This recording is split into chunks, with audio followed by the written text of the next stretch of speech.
mungkin ada tujuan Pak, tujuan kita mengadakan acara English Club besok.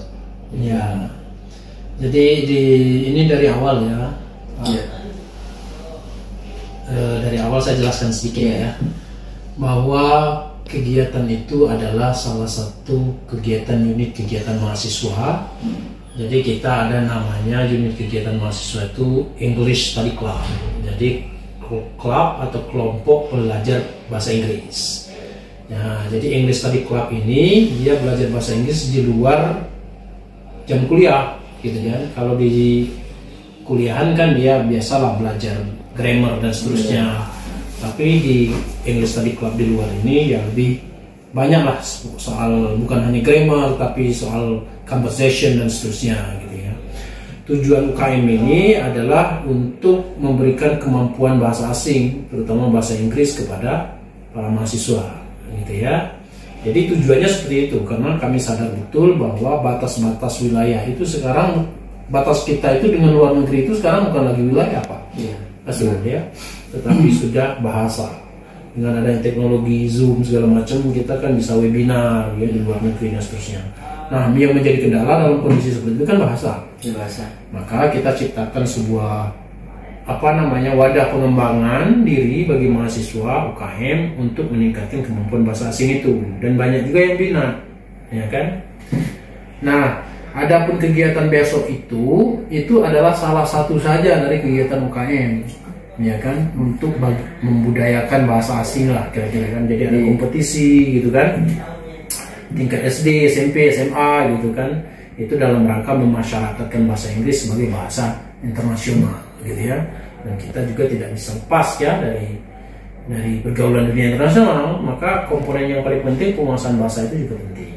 Dan kegiatan perlombaan-perlombaan besok itu adalah bagian dari kegiatan mahasiswa lah ya, dalam rangka pengembangan diri mahasiswa. Itu sementara itu yang terkait dengan UKM-nya. Jadi dengan adanya UKM kita bisa meningkatkan kemampuan melalui kemahasiswaan ini acara. Dan bukan hanya itu Mas Asrul, bahwa acara-acara seperti besok itu, seperti perlombaan besok itu kan bagian dari pembelajaran mahasiswa. Mereka itu kan mulai dari mengajukan proposal kegiatan, mencari dana tambahan, mencari sponsor kegiatan, itu kan proses pembelajaran semua yang tidak didapat di kelas. Bagaimana mereka menyusun proposal, bagaimana mereka menggerakkan tim, gitu kan? Itu kan artinya dia belajar memimpin kan.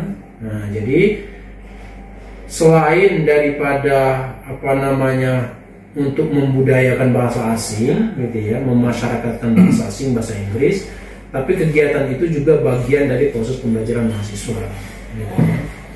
Itu. Berarti salah satu harapan dari manfaat belajar bahasa Inggris tadi Pak ya?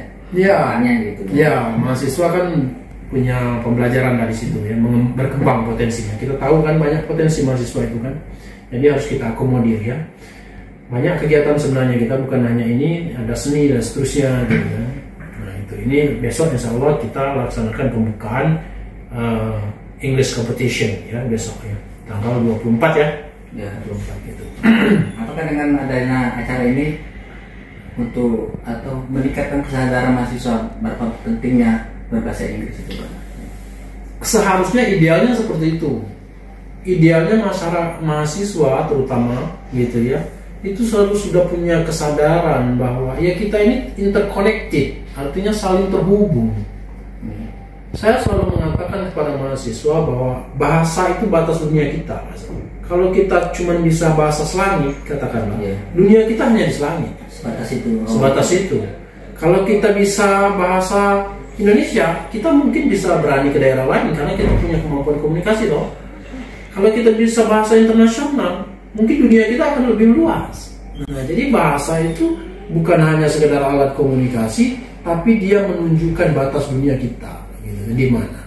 Maka saya selalu menekankan kepada mahasiswa, ini harus punya kesadaran kita. Nanti setelah S1 mungkin mereka kalau bahasa Inggrisnya bagus bisa ambil S2 di luar negeri gitu kan. Jadi kesempatan kita terbuka gitu. Itu banyak manfaatnya ya, masuk ya. Mungkin setelah acara ini Pak, rencana untuk tahapan berikutnya Pak, setelah acara selesai acara ini ada rencana nggak? Ada. Jadi tahap ini kan saya mengatakan kepada teman-teman mahasiswa itu kompetisi ini ya bolehlah bagian dari kegiatan UKM untuk menyembarakan, untuk memasyarakatkan ya. Tapi yang terpenting kita betul-betul menyusun kurikulum pembelajaran bahasa Inggris yang di luar kuliah itu yang penting. Yang penting itu adalah bagaimana mahasiswa itu terus belajar melalui komunitas ini, melalui ini gitu kan. Apakah nanti kita melakukan kerjasama dengan pihak penyelenggara TOEFL misalnya kan. Jadi intinya sebagai wadah pembelajaran lah gitu lah. Intinya kan seperti itu.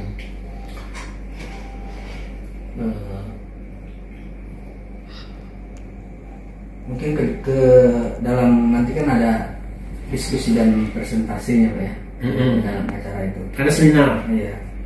Apakah dalam dengan adanya diskusi dan presentasi itu capaian itu bisa dilihat gitu Pak? Berhasil dengan tidaknya acara tersebut? Iya, kalau kita mau melihat berhasil atau tidaknya itu nggak bisa diukur cuma sebatas itu ya. Jadi karena kalau bahasa asing itu pengukurannya beda gitu kan, harus ada terstruktur dia seperti itu. Tapi setidaknya itu tadi itu bagian dari pembelajaran mahasiswa gitu ya. Belajar menggerakkan, belajar berorganisasi, belajar memimpin, dan terutama belajar bahasa asing tentunya. Nah, jadi itu. Kalau harapan terakhirnya Pak kepada yang mahasiswa yang belum bergabung ataupun yang sudah bergabung, harapan saya adalah mahasiswa itu punya kesadaran kuat ya tentang betapa pentingnya bahasa asing itu, iya kan? Jadi mahasiswa itu jangan berpikirnya jangan sederhana, jangan biasa saja. Mereka harus mengglobal. Nah, untuk mengglobal itu bahasa mau tidak mau, ya, apalagi kalau dikomunikasi gitu kan. Nah, jadi tidak ada, menurut saya itu niscaya gitu, harus mau tidak mau. Kalau mau mengglobal, kalau tidak kita menlokal terus gitu ya. Nah, itu Mas. Kalau untuk langkah awal, langkah sederhana lah Pak, untuk membudayakan bahasa Inggris di kampus kita, langkah awal yang sangat sederhana lah. Kalau yang harus diperbuat kita pihak kampus gitu. Pihak kampus menyediakan, kita kerjasama dengan lembaga khusus ya. Kita kan ada lembaga bahasa kita sudah. Yang kita lakukan adalah menyelenggarakan kursus. Jadi itu harus diikuti oleh seluruh mahasiswa gitu ya, mengikuti kursus. Nanti setelah dia kursus baru dia mendalaminya di dalam English Study Club ini dalam bentuk UKM gitu ya. Nah, yang telah dilakukan kampus selain dari ada bahasa Inggris di semester 1 gitu ya, yang wajib, kurikulum wajib, ya kita tadi menyelenggarakan kursus. Dan itu di tutornya kita bayar, modulnya kita siapkan gitu ya. Jadi sayang sekali menurut saya kalau mahasiswa tidak memanfaatkan itu gitu kan. Apalagi mahasiswanya cuma 4 tahun di STAI sini. 4 tahun itu sebentar. Dan penguasaan bahasa Inggris itu nggak bisa sebulan 2 bulan kan. Setidaknya setelah 1 tahun gitu ya. Jadi saya harap teman-teman mahasiswa itu betul-betul memanfaatkan status mereka itu sebagai mahasiswa untuk belajar gitu kan. Salah satunya belajar bahasa asing gitu kan. Itu iya.